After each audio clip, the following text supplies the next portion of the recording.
All right, well, welcome everyone. I think we'll get started here.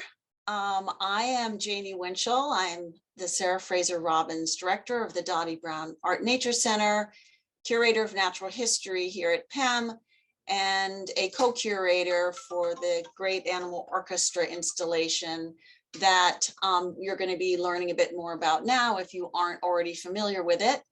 And I'm so delighted to be welcoming you here today to this special event with Marcia Macedo and with Bernie Krause. I am going to be introducing both of them, and then we're going to be having a presentation from Marcia, and then a conversation between the two of them, followed by a time for Q&A from you, those of you that are here joining us today. And then the program is being recorded so that you can certainly share this with others at a later date as well.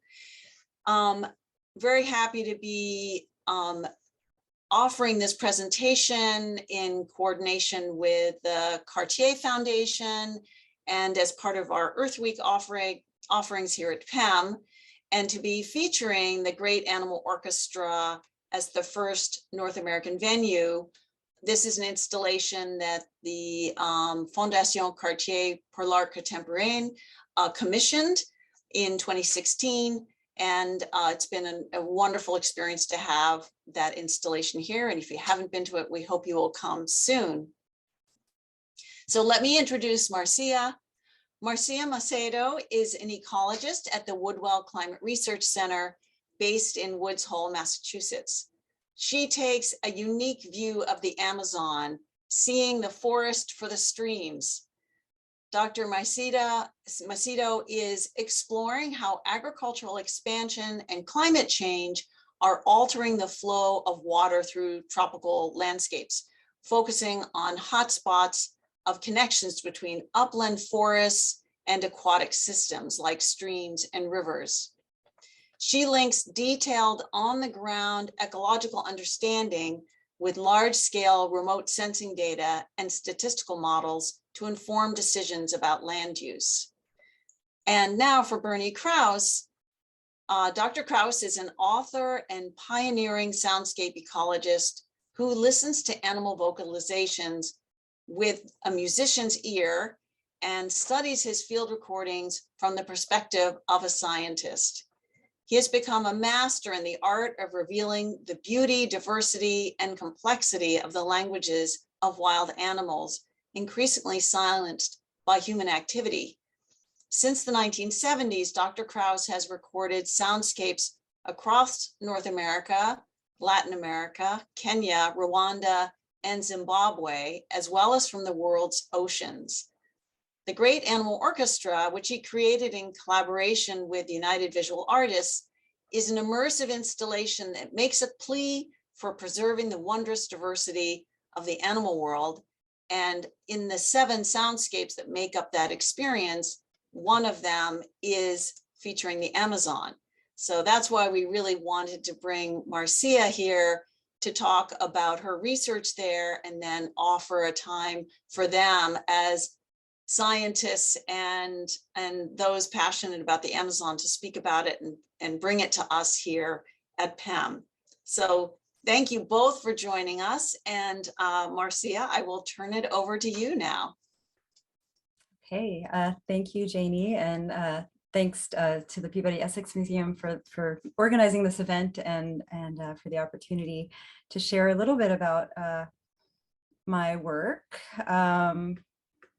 Let me just share my screen really quickly. Okay, so I wanted to talk a little bit about my work in the Amazon, but before I do that, I just wanted to take a step back and talk a little bit about the Woodwell Climate Research Center, which is an institution that tries to understand how ecosystems function around the world, from the Arctic to the Amazon. And in the Amazon in particular, in Brazil, which we'll be talking a lot about today, we work very closely with local partners. The Amazon Environmental Research Institute, EPAM, is an incredibly important partner for us in the region. And so I just wanted to note that the work I'll be presenting today is really a collaborative effort among many scientists over a couple of decades. And I just wanted to give you a flavor of that today. So just to take a step back, the first time I actually had the opportunity to go to the Amazon was back when I was 12 years old. I was already aware of the Amazon. I'm Brazilian, first generation American, and my dad is actually from Belém, which is near the mouth of the Amazon. And so my grandparents had shared a lot of stories and food and just memories of living in the region. But it wasn't until I went there I don't even remember the year, but I was about 12. My parents took me and my little brother on a riverboat trip up the Rio Negro, pretty close to where Bernie did some of his recordings near Manaus. And that experience completely changed the course of my life, right? It just actually being in this place, hearing macaws flying overhead, seeing pink river dolphins and caiman swimming in the water, eating cupuaçu and acai, all of those sort of experiences together just sort of impressed upon me the incredible richness and diversity of this ecosystem and made me want to learn more. It kind of sparked this curiosity, and I think that led to me being a scientist studying these landscapes today. So fast forward 15 years and I find myself back in the Amazon, this time in Suriname, and I'm following spider monkeys around and trying to understand how their social structure functions and how they fit into this broader ecosystem, right? What they eat, how they move through the landscape and so forth. And I could have very happily done that for the rest of my life. It was wonderful being in these forests and again, just kind of being immersed in these environments. As Bernie, I'm sure will share, is a pretty magical experience.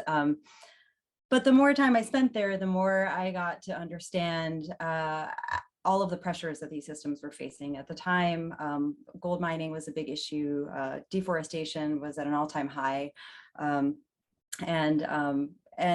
I started to realize that if those processes kept moving forward, the system that makes monkeys possible was not going to be around in a couple of generations. And so I kind of shifted gears and decided that I wanted to understand the decision-making processes and kind of the broader context of what was happening in the Amazon, in the hopes that that would lead to conservation and monkeys forever. And so, as I said, like land use change has already reshaped tropical landscapes in a number of ways. And I wanted to understand how the process of clearing forests for cattle ranching and eventually nowadays, more often than not, for cash crops such as soybeans, maize, and cotton that are being shipped around the world for commodity markets.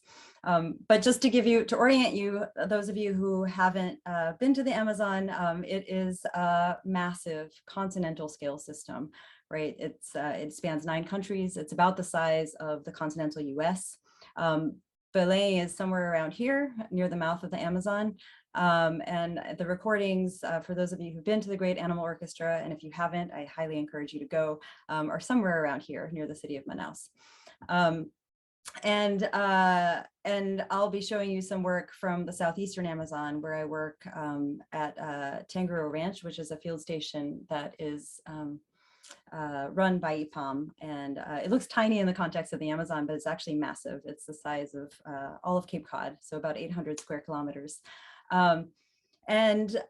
And the good news is that about 80% of the Amazon is still in relatively good condition, right? It's still standing, and the remaining 20%, those areas in yellow, are deforested for things like cattle ranching and crops, as I mentioned. But I want to get back to this idea of tropical forests as kind of being these engines of life, right? They're this system that kind of is self-perpetuating and self-healing in a way, and allows for this immense diversity to exist. And why is that?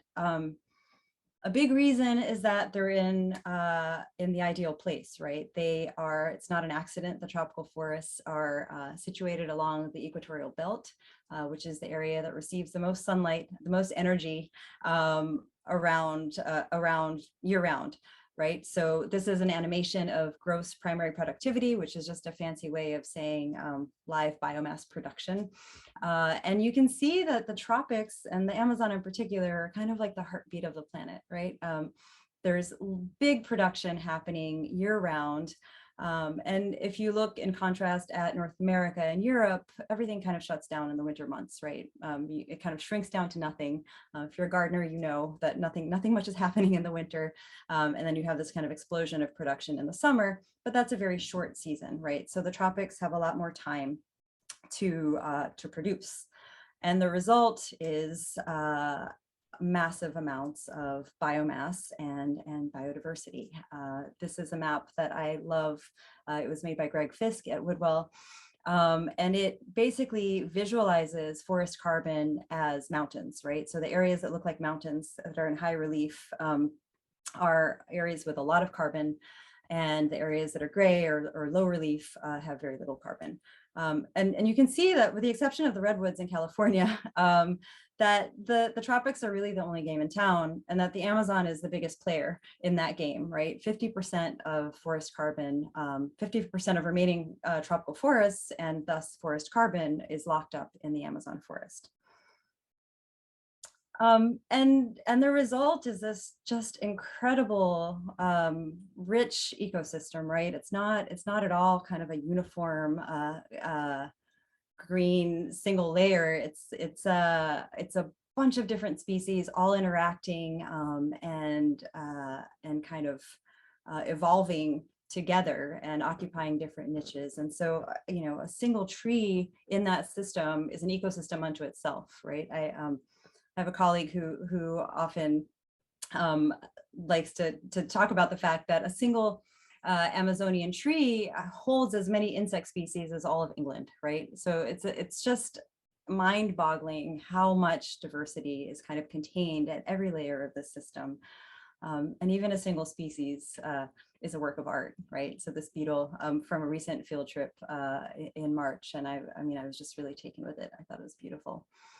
And so science as a career path has been this great way of kind of unraveling those connections, right? Like, to me, it's like magic, right? It's sort of making these invisible connections visible and helping people to understand them and connect to the natural world through that understanding.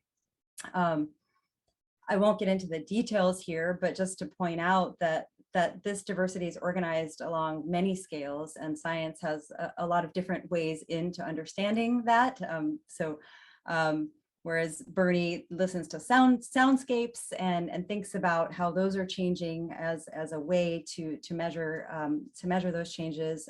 You know, there are other ways to understand the diversity, all the way from genes to leaves to species to communities to landscapes like the Amazon and the entire biosphere. So we're really, all of those things are connected, and we're, you know, trying in various ways to kind of understand those connections. So I'll just give you one example of that at our field station at Tanguro. I had a chance to go back for the first time in about 2.5 years since the pandemic this last March. And one of my favorite things to do when I go is to climb up this tower. So we strap ourselves in, right, climbing gear, climb up the tower. It's about 80 feet, so it allows you a view above the forest. And it's just a phenomenal way to kind of get above and kind of see the system from a different perspective. And one of the things we do on those towers is we measure all the fluxes coming in and out of the forest, right? So all of the sunlight and rainfall coming in, and the CO2 and water vapor coming out. And we take about, I think it's like 30 measurements per second. So it's an immense amount of data. And as we integrate that all, it gives us a new understanding of the emergent properties of this system. And we've learned a few things that I wanted to share with you today. The first is that these forests are actually making their own rain, which is just amazing to think about, right? A single Amazonian tree can cycle up to 500 liters of water a day. And if you multiply that by 300 billion trees across the Amazon, that's an immense amount of water. I think it's like 3,000 cubic kilometers a year. And it's a really important part of the hydrological cycle.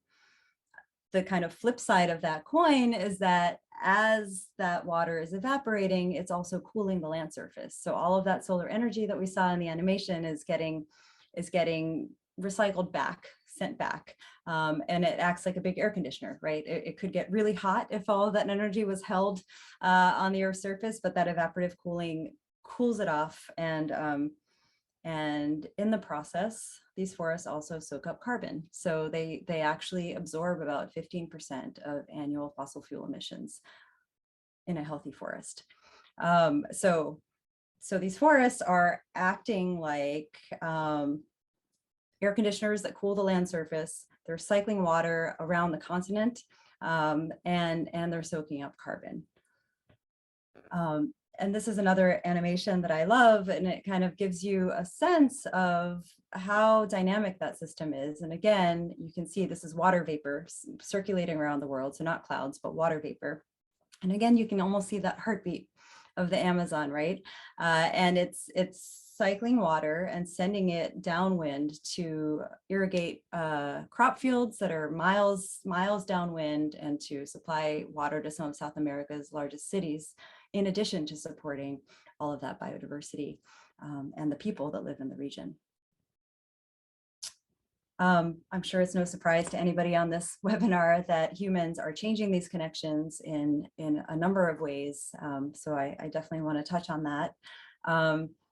The biggest way, sort of big picture, is climate change, right? We know that the Amazon is already getting hotter and drier, and that is going to continue for at least 50 years, even if we get it together and stop emitting fossil fuels into the atmosphere. More immediately on the ground, the change from forests on the left to soybean field on the right has direct consequences for local climate and regional climate. And think back to the measurements from the tower, right? If you take away all of that evaporative cooling, you're going to end up with a warmer surface. And anybody who's walked out of a forest into a parking lot can kind of have an intuitive feel for what I'm talking about here.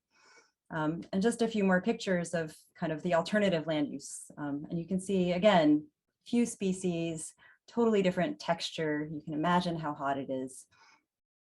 And you can see how fragmented it is. So what I'm getting at is that deforestation alters regional climate directly. Forget global climate change, it directly alters regional climate. So here's a map that shows deforestation in oranges and red on the left. And you can measure from space the effect that has on land surface temperature, right? So the areas in red, there are 5 degrees Celsius hotter than the areas in forest.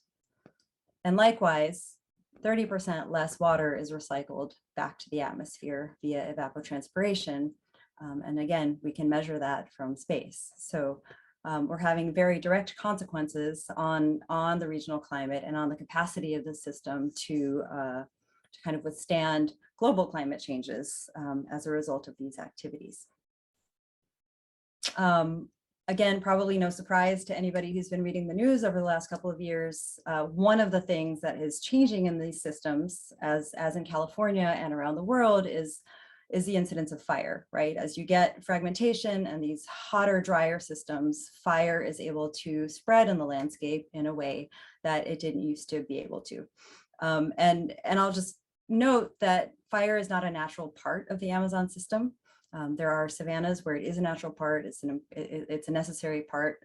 These ignition sources are all man-made, and the fact that they can spread is a direct consequence of the changes that we're seeing. So again, we wanted to understand the capacity of these forests to withstand that disturbance and to think about what we could do to foster kind of more resilience in the landscape. So what did we do? We actually burned some forests. We did a large-scale fire experiment at Tanguro. So that's an outline of the field station I keep alluding to. And there were 3 treatments, right? So control treatment where no forests were burned. That tower that I showed you sits right here. And a treatment that was burned every 3 years and a treatment that was burned every year. And I won't get into the details of what happened, but that experiment lasted for about 10 years. And the surprising result, I'll get right to it, is that the treatment that burned every 3 years actually had the most dramatic outcome. We were able to, in just 8 years, right, a couple of fires and 1 large regional drought, transform the system from that forested system that you see at the top of your screen to an impoverished grass-dominated system that you see on the bottom. And we've spent the last 10 years studying how this system recovers to try to understand how we can foster recovery in degraded landscapes, which are becoming more common in the region. And the good news is that we've had also some surprising results that indicate that nature does have a capacity to heal itself and to come back from even a dramatic disturbance like that. And these untapped solutions are something that give me hope, and also something that, you know, as we understand more and more, we can help facilitate in the landscape. So one of them is the noble tapir. And for those of you who've never seen a tapir, this is a tapir that we caught on one of our camera traps in the fire area. And tapirs are some of the last large-bodied herbivores that exist in South America. And to our surprise, they actually don't mind moving through this degraded landscape. They walk across a soybean field, no problem. They actually prefer hanging out in degraded forests, but they also move into intact forests. And as they do, they eat a ton. They've got this big gut. They eat a ton of fruit, and we had a poor master student who actually quantified exactly how many seeds and which ones were viable in these tapir latrines. Right? They tend to go back to the same place, kind of like cats, the same place. To poop, and so they move these seeds around the landscape, and they deposit them in these degraded landscapes in a convenient little fertilizer pack. 90% of those seeds are viable, and it's really kind of jump-started regeneration in these degraded landscapes, which is a really neat story. And one that we're eager to learn more about and kind of see, you know, how we can facilitate that process in the landscape. I'll add, of course, that people are part of nature and are part of these natural solutions that I keep alluding to. And as we come up on Earth Day tomorrow, I want to mention one of the big successes in the region, right? Back around the time of the first Earth Day, there were no protected areas in the Amazon. And today we see that 50% of the Amazon has some form of legal protection, either a protected area or an indigenous land, which is amazing. I mean, 9 countries had to come up with the legal framework and the political will to designate those areas. And I think that's something that needs to be celebrated. Is it enough? Probably not. We need to conserve forests outside of these areas in order to ensure that the whole system stays intact, but it's definitely a start. So I guess I would end with this idea that, you know, 50% of the Amazon is protected, 50% is not protected, and what happens next is really up to us. And one of the really gratifying things about my work in the last few years has been the opportunity to interact with Indigenous people who are stewards of about half of that protected land, and who are on the ground and kind of sounding the alarm about the early impacts of climate change, and also have hands-on experience in how to adapt and promote these connections. And I'll just end with a photo of some of our scientists and indigenous leaders and scientists from around the Amazon sitting shoulder to shoulder at the UN Climate Conference in Madrid and advocating for global systems that support these tropical forests, because we know that without the Amazon, there is not a viable solution to climate change. That has to be part of the solution. And so I'll stop there, and I'm looking forward to hearing from Bernie about his work and how it connects to this. Wow. First, yeah, thank you so much, Marcia. Your images and video and animations were fabulous, giving us an insight into that remarkable environment and the vastness of it, and the hope you're sharing too of its capacity for regeneration, which is certainly great to hear. And with Bernie, before you start in on the conversation, would love for you to share a little bit about your experience recording there, and the encounter with the jaguar, since Okay. if People you like the don't scary mind. stories, right? Okay. Well, first of all, Marcia, this presentation is fabulous, and your work is really important. I just hope people have a chance to hear about it more and understand what you're doing and the impact of what you're coming up with, not only on our lives, but but the lives of every living creature around. One of the neat things about the work that I do is, which is bioacoustics. I record the sounds of animals and living organisms in different habitats. I record whole habitats rather than just individual critters. And what I found is when a habitat is healthy, it shows in its voice. It's just like us. When a habitat is under stress or is really not healthy, again, it shows in its voice. And that's particularly true if we have examples of what the habitat sounded like, over a course of time.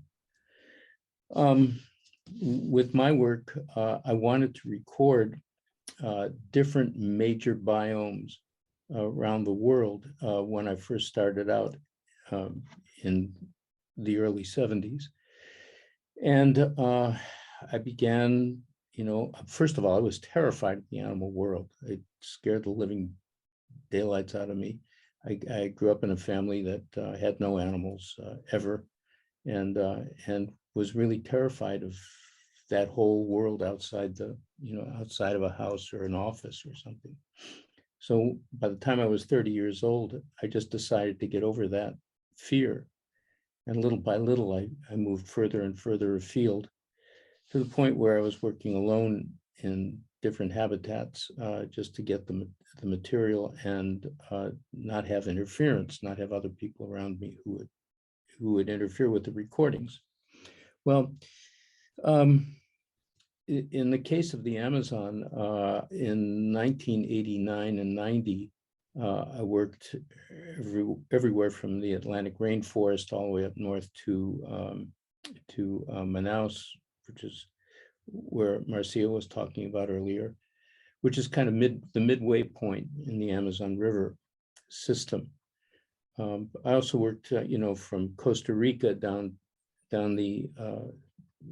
Central America as well, because I wanted to see how things changed over the course of distance and what was happening as you got closer to the equator. So I managed in 1990 to record at a place called Kilometer 41, which is one of the examples in the Great Animal Orchestra exhibit at PIM. And it has, about midway through, it has the sound of a jaguar that seems to capture people's imagination. And the story is very short. I was working with a colleague from Harvard who was working in uh, uh, she was working with different monkeys, and Ruth Happel is her name, and I was exchanging information about forest life from her, and I was teaching her how to record, and so we had this reciprocity of I guess you would call it jobs. So we were walking down the forest one night. It was very, very late at kilometer 41. And I was walking down this path, and we weren't using our torches or flashlights. But we knew that this jaguar was following us because it was scent marking along the way, and you could smell the urine as it marked the trees. We couldn't see it or hear it, but we knew it was there. And Ruth just was completely unaffected by it. So I figured, okay, we're safe. And then at one point, she marched off in one direction and I marched off in another, the trail around midnight. And because we wanted to work alone. And this jaguar kept following me because I kept smelling it. And I figured, oh, well, okay, let's stop at one point. And I set up my mics. And I had a 30-foot cable, a 10-meter cable. And so I set it up down the trail, and I sat down, where my recorder was. And I put on the earphones, and I no sooner did I turn on that recorder than this animal just stepped right up to the mic and started to growl or purr. I don't know what it was doing, but it didn't seem dangerous. I wasn't really afraid. And I wasn't going to shine my flashlight on it. But the feeling of hearing that growl in my headphone was not reassuring. And at one point I just said, well, okay, whatever happens is going to happen. And the jaguar kind of stayed there for a minute and added its voice to the rainforest sound at night, and that biophony. And I happened to capture the sound of the jaguar. And it happens to be the signature of Cartier, the Fondation Cartier, and their boutiques and stuff. So it really hit home when I played it for Hervé Chandez, who's director of the Fondation, who commissioned this work in the first place. So that's the story of the jaguar, and it's forever on record. And Marcia, you had a chance for the first time to experience Great Animal Orchestra and Camp 41. I wasn't sure if you had been to that place before, but was curious from your time as a field worker there, field researcher in the Amazon, what it was like for you to be in an experience that was sound and light in such a different way than you might have experienced it before. Yeah, no, it was amazing. It's again, for those of you who haven't seen it, I encourage you to see it, because I've been in the forest. I've kind of heard the sounds before, but I've not picked up in as high def as Bernie is able to capture with his equipment. And so there was a detail and a richness that was just amazing. But then also the visual element, right? Like there's I don't even know how to describe it. You have to see it, but as you hear these sounds, you kind of see a visual representation of the intensity and the amplitude of those sounds, and you can kind of just see the pattern of it. And something that Bernie mentioned as part of this work that really caught my eye was that there you can kind of see the niches visually, right? That the soundscape is divided up so that everybody has their voice heard, and I just thought that was really amazing. And there's some before and after elements as well, kind of before sort of a natural system and a disturbed system, and the contrast is is heart-wrenching, right? I mean, it's you know these things are happening, but to kind of hear and see these voices in the landscape erased is really powerful. So I really appreciated the work.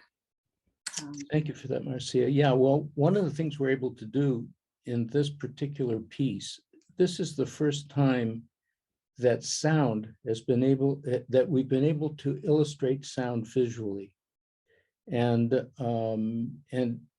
so what we do is we take the sound, which is streaming in real time, and then this algorithm that the United Visual Artists created transforms that acoustic signal into a visual signal, which shows the spectrogram. It's called a spectrogram, graphic illustration of sound. And these spectrograms clearly show in these healthy habitats that are part of the exhibit, they clearly show these frequency niches and temporal niches of the animals. Because when you're working in a densely populated area like a rainforest, where the density and diversity of creature life is pretty rich, they better find territory for themselves, acoustic territory for themselves, where their voices can be heard.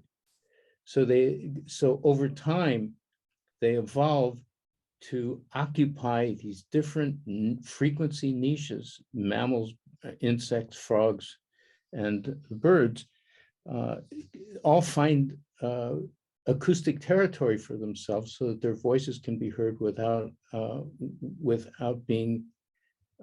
conflict. And in a healthy habitat, that really shows, and that we're able to illustrate that in the spectrograms of this piece. And also, another thing which is really important to me, when I write a paper and get it published, maybe 6 people are going to read it, or 12 people will read it. And that's terrifically gratifying, but it doesn't do much for the work. So one of the things that I've been trying to do in my dotage here is to transform this work into pieces of art, because the art performance of stuff, if it's done right, really hits people emotionally. And as long as the credibility of the work is there from a scientific perspective, I think it's really important to begin to reach people, acoustically and physically. And sound is a very physical, thing. Yeah, I couldn't agree more. I think, and it's something that I think, as scientists, there's something in our training that sometimes resists that, right? The needing to reach people emotionally, but it's critically important to motivate people and to help them appreciate even what's there, so that they can value it and be motivated to conserve it. Yeah, well, for me, I've been accused of being anthropomorphic. And my answer to that is, yeah, my morph is definitely anthropomorphic. So go for it. Give me your best shot. Marcia, after experiencing the installation, were there questions you had for Bernie, having been in that same environment, but back in the 1990s for that recording? I guess my question is a little bit about, this is a field that is new to me, right? I'm not an acoustic scientist, and I was curious about, but it's clear too that there is some art, right, and kind of visualizing it. And I guess I was curious about your process with that. I like the listening to the different soundscapes. You kind of move seamlessly from night, organisms that are active at night to organisms that are active during the day. And, there's an ocean soundscape that I was really taken with too, right? Kind of underwater and above and above water. And it works, right? It meshes, even though there are sounds that don't necessarily co-occur in space or in time. And I was just curious about your process for, how do you listen to that and put it together in such a coherent way? I don't know how else to say it, but. Well, one of the things I noticed about recording in these habitats is that the structure of the biophony or the collective sound that occurs from all vocal creatures at a given time and in a given place.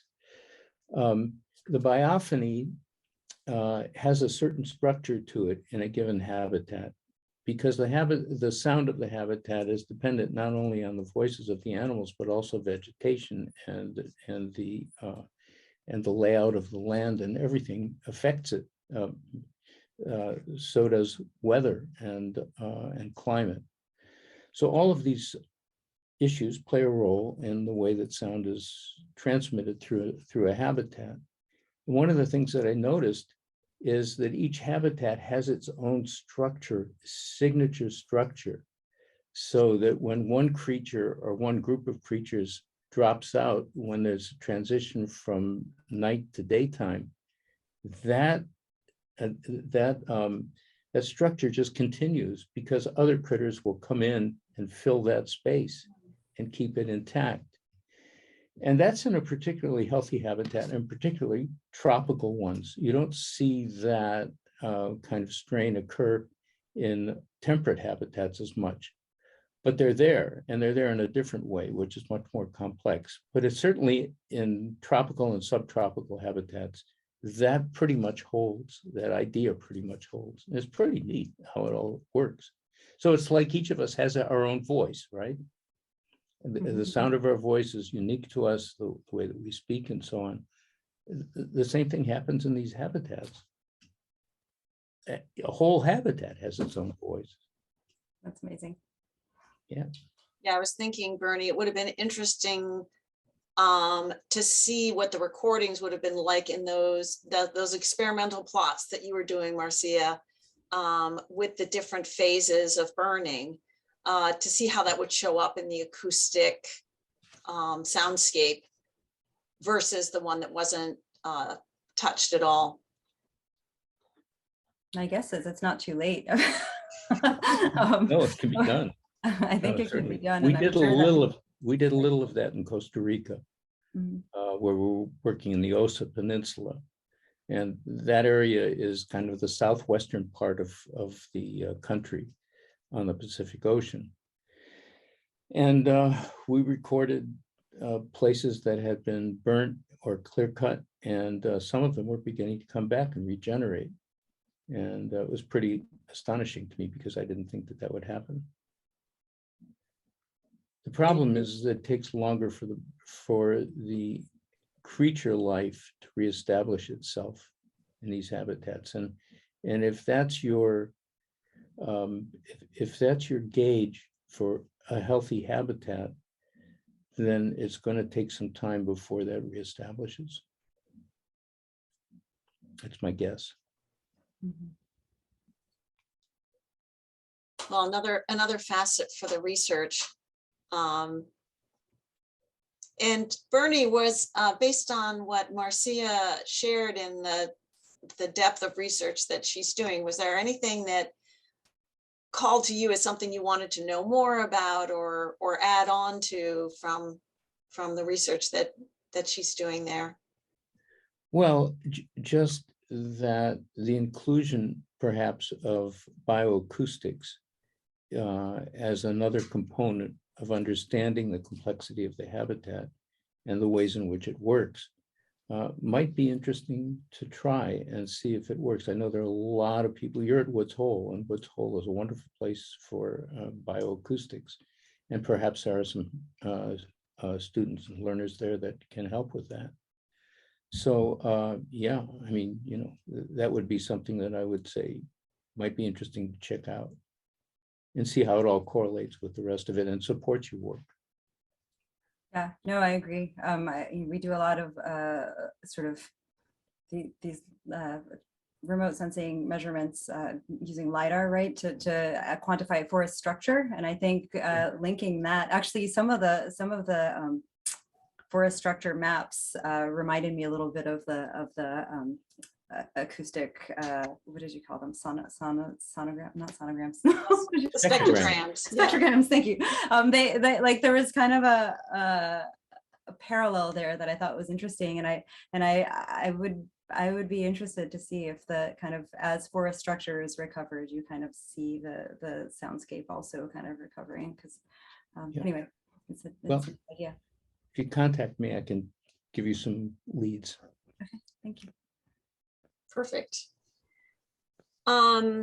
So let's take in a couple of the questions that have come in so far. One of them is, what can listening to a place tell us that looking cannot? And Bernie, I know this is something you have deep knowledge of and feelings about. Well, first of all, when you're in a rainforest at night, you really can't see above the canopy, so there's no stars to guide you. And you're on the forest floor, and if you don't have any, if you're smart enough not to shine lights around, which will affect some of the creatures, you'll actually get some pretty good information. The information is so good, as a matter of fact, that groups like the Jivaro, who live in the Amazon basin, the Yanomami, who live in the northern part of Brazil, the groups outside of Brazil, like the Bayaka in the Central African Republic, and the Kalali in Papua New Guinea, all around the globe. These groups, when they want to go hunting at night, they'll often walk through these forests without any light at all. And they're just using the grids of sound that they're hearing. As they walk through the forest, they get an acoustic map of what the forest is like and where they are. And they can, the changes are so subtle that they have learned to determine what creature is down the forest path, 200 meters away, or 300 meters away, that they can't see. And they know whether it's worth hunting and worth following, just from the soundscape.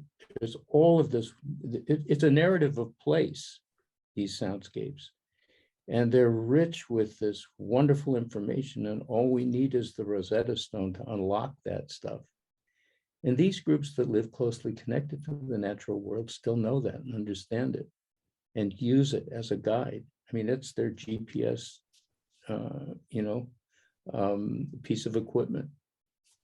So it's pretty cool. And they go into the forest to heal from contact with the, with the cash economies of the West and Asia. They just go off for 3 months at a time and disappear, and come back refreshed. And part of that is the healing sound of the soundscape. Mm-hmm. And Marcia, sort of tying in with that, is you were talking about the indigenous stewards and the lands that are protected and overseen by indigenous communities there, and was curious about the messages you have received through them. I know you've been working closely, you referenced it even in your talk, with indigenous communities, and are there key communications that you've received from them that you feel is important to have as part of this conversation that we're having today? My mind just went in a few different directions. I think, I mean, certainly the insight that things are changing in these landscapes much more quickly than we even realize, right? So although a satellite image might show you an intact forest, people living there are noticing changes at a much more kind of granular level, from the sounds to building materials that are no longer thriving in the forests and having to kind of adapt to that, or changing in the timing of certain insects that used to be an important resource at a certain time of year, and just because the rainfall is shifting ever so slightly, they're not returning. So these sorts of early warning signals, if you will, are I think stories that need to be told, because it's very easy to kind of look at a map and be like, all right, it's protected and we're all good, right? But what we're seeing is that the pressures from the outside world are kind of encroaching on some of these areas, especially in the drier kind of south and eastern areas, and that we have some work to do in terms of ensuring the resilience of these forests and helping Indigenous people do what they've already done so well, which is keep these forests standing where they are. So one of the ways that we're kind of approaching that is by helping to manage fire in the landscape, and sort of thinking about how to integrate Indigenous fire management with new kind of spatial data techniques and how to be more effective kind of at the landscape scale there. And there's a number of other ways, but that's just an example. Yeah, thank you. And we should keep in mind that all of these systems are connected, that what happens in the Amazon rainforest affects what's happening here in North America. And because a lot of these creatures migrate from one place to another. One of the things that we're noticing in North America is that a lot of the migrating birds from the 1970s have disappeared in number, that we've lost an estimated 3 billion birds since the 1970s in North America, a lot of them coming from Latin America and Central America. So these regions, the effect on these regions of our endeavors really has an impact, a far-ranging impact everywhere. I mean, some of the moisture that comes from the Amazon rainforest that's released used to affect positively South Africa and the southern part of Africa, but that moisture no longer reaches there quite as much. And they're in the middle of these droughts all the time, or then these very powerful storms that hit them, and wash out large pieces of land there. So it's really important to keep in mind how everything is connected too, because what happens there happens here.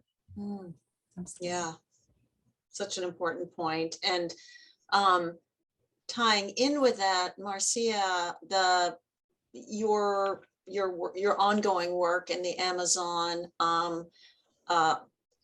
the sense of what are the things that we can be doing, those of us that are not living in the Amazon, that can have the most impact right now in helping to preserve the land that's there, and efforts that are underway to support the efforts that are ongoing.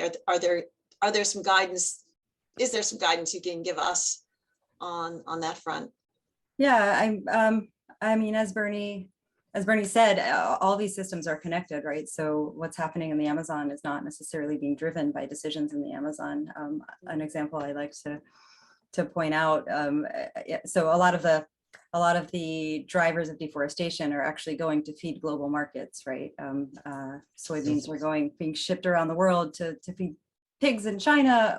If we get into a trade war with China, that affects the demand for goods from Brazil. So all of these systems really are connected, and our purchasing decisions certainly make a difference.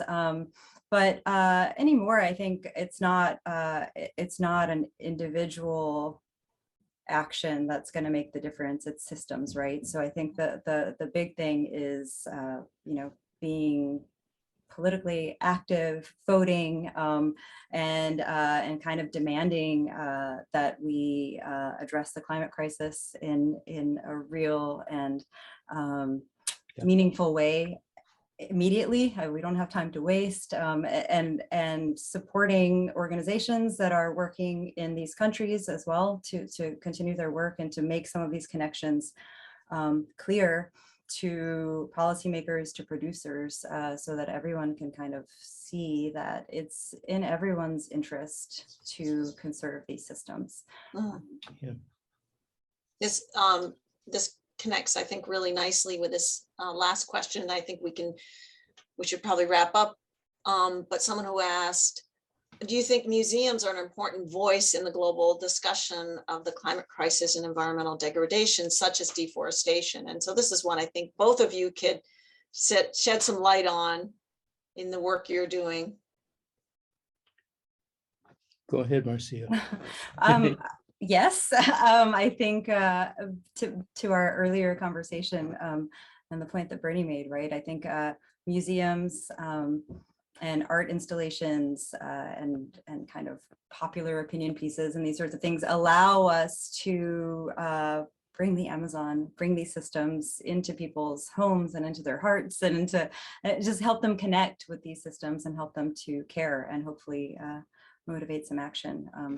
I totally agree that science papers are not going to change the world because just not enough people are reading them, right? So, Sure. Bernie, you can have the last word. Well, I don't really have a last word. Well, it is, if people are always asking me about last words, okay. I'm thinking of David Bowie's line, the future belongs to those who can hear it coming. Mm. Yeah. So. Well said. Yeah. And that is, and certainly that's the experience you're creating through Great Animal Orchestra, is that the hearing of the past and also the warning signals of the those places that you recorded previously and then recorded more recently, and listening to the disruption that we might not be able to see. And so I think offering that as part of an artistic installation, people are going to be experiencing that differently than they might in another setting. Yeah, and what's neat about that piece is it really speaks for itself. It doesn't need any dialogue or narration or anything like that to describe what's going on. Here's one part at one year and here's another part at another year. Hey, look, it's gone. Right. What are we going to do about it? Yeah. And we can't hope that it's going to go away. It's like Jane Goodall said the other day when we were doing that piece with her. Hope without action is really ain't going to do it. We really have to get out there and get involved, and we have to get on the line and make sure that people hear that voice. Right. Well, I think that's a great last word in and of itself. And thank you both so much for being part of this, and really fascinating research that you're doing, Marcia. And as Bernie said, so important for people to know about this. So Yeah. we really appreciate your sharing that with us, taking the time out during what I know is really full schedule for you and for you, Bernie. And I know you're off to France for the next installation of Great Animal Orchestra, as well as a film going on, production. So Yeah, it's busy time. yeah, but really appreciate it and loved having the time with you and the opportunity to have a conversation about this. So thank you so much on behalf of Pam and on behalf of myself. Thank you, Janie. Thank you for the opportunity. Thanks for joining us, everyone. Bye-bye. Bye now.